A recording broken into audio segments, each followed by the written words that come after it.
Very good afternoon to you. How are you? Alright, heat. Specific latent heat of fusion. This will be our focus for this afternoon.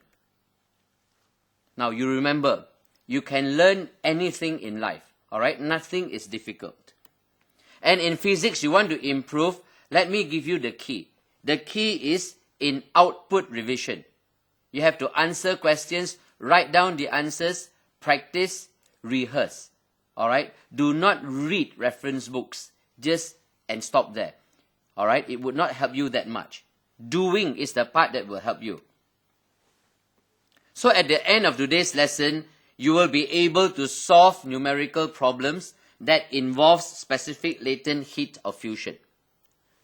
Quickly, let us look at the question and answer the question. Now, this is also part of output revision. We have a solid substance of mass 0.05 kilograms. It is being heated using an immersion heater, 240 volts, 0.1 kilowatts. And this graph actually shows the heating curve of the solid. Our job is to calculate the specific latent heat of fusion of the substance. Alright? Now let's go step by step. There are quite a few important steps. I will guide you one by one. Now number one, look at the heater. Now let us assume that this is the heater in the question. Alright? So the heater is labeled 240 volts, 0.1 kilowatts. Now, what is the meaning of that? Alright, I'll write it down and explain to you. 240 volts, 0.1 kilowatts.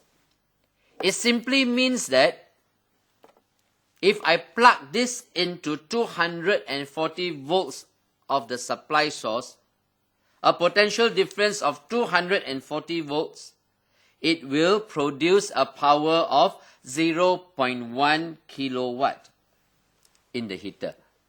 Alright? So in our calculation for this question, do not even look at this. We just assume that we are supplying a potential difference of 240 volts. So we get this power. Alright? That is all that we are interested in. Okay, I will also write it in watts. Change it to watts. The second thing is the mass. Alright? Always write down what is given to you in the question. 0.05 kilograms. Now we have to calculate the specific latent heat of fusion. Now look at the graph. Alright? Look at the graph. Let me call this point P. I can call it R, I can call it S, I can call it T. Alright? PRST. Now there are actually three sections in the graph. The yellow, the green section, alright, the pink section. Okay? So what we are interested is specific latent heat of fusion of the substance. So which means that we are interested in the melting process. Which is the melting process? PR is where the solid is being heated. Alright. So the temperature rose from 30 to 78 degrees Celsius. And from R to S, we are still supplying heat energy to the substance. But the temperature does not change. It is still at 78 degrees Celsius.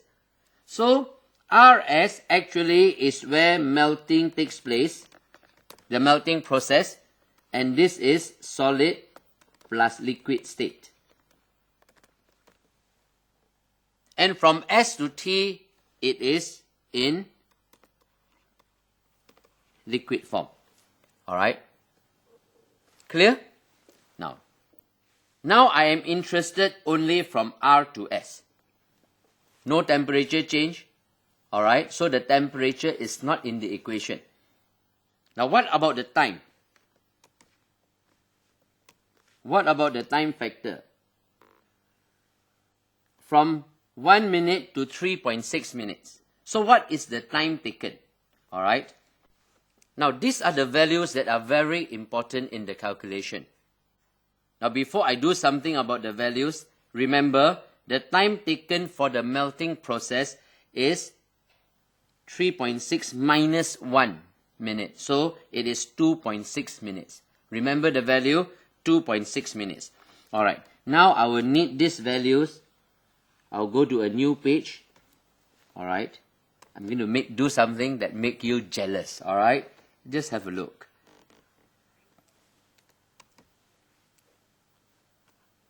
Alright, look at this. See, I can just drag it about. Okay, I can see you smiling there. Alright. So just now I mentioned the time taken for the melting. Time taken for the melting is 2.6 minutes. Alright, 2.6 minutes. Write it in full. And change the 2.6 minutes to seconds. Alright, change it to seconds. Alright, so far so good. Okay. Now, what do I want to calculate? Specific latent heat of fusion. So, on the right-hand side of my page, I would like to write down all the formulae that we require. Alright, now first, look at this. Power equals to energy divided by time. I'll write this down first. Alright, power equals to energy divided by time. I just use the symbols. The next one. Here is one. Here is another. Which one is the one that we are going to use? There is no temperature change. In other words, I'm not going to use this. Alright? I'm going to use this. Heat equals to ml. Heat equals to ml. In other words, it is energy. Alright? The energy is equals to ml. Now, in this case, I would recommend that you write down another alphabet here. Put down F. The F here refers to fusion. So, the L here is specific latent heat of fusion. Alright? Sorry, energy. So, energy equals to mLF. Alright? And energy here equals to PT. Alright, let's do our calculations. So, energy equals to PT. Now, what is the power? 100 watts. Multiplied by time. What is our time? 2.6 times 60 seconds. Alright. Now, I would go one more step to help you in your physics. 100 watts is actually 100 joules per second. Alright. So, I multiply it by 2.6 times 60 seconds. So, here you are. You look, I cancel the seconds. I get joules. Alright. So, this is the energy. Now, this energy here is the same energy here that is used to melt that substance.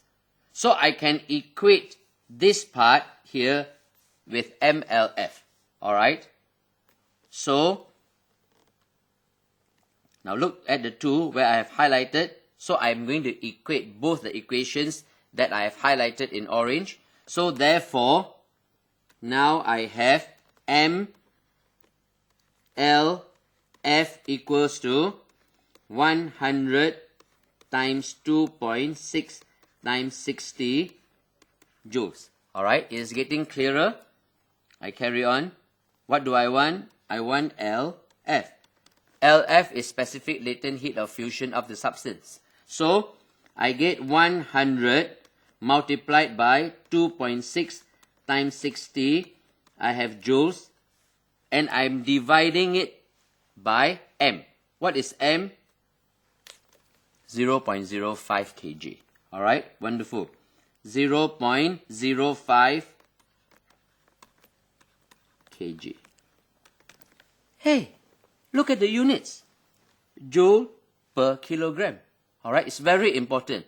That is the unit for specific latent heat of fusion of any substance. So once you divide this, you will get LF. This will give us 312,000 joule per kilogram. I have one final piece of advice for you. After you have worked out and you have got this answer, do not go through an extra, step and try to work it out and put it into standard form. Not necessary. And don't even change it to kilojoule per kilogram. Also not necessary. Just leave it as it is. It is a perfect answer. Alright, don't take unnecessary risks. Okay? So with this, I'm sure now you understand the steps involved in this calculation and in the concept of specific latent heat of fusion. So with this, I would like to say thank you very much once again for being with me. And I'm Uncle Pang here. May God bless you.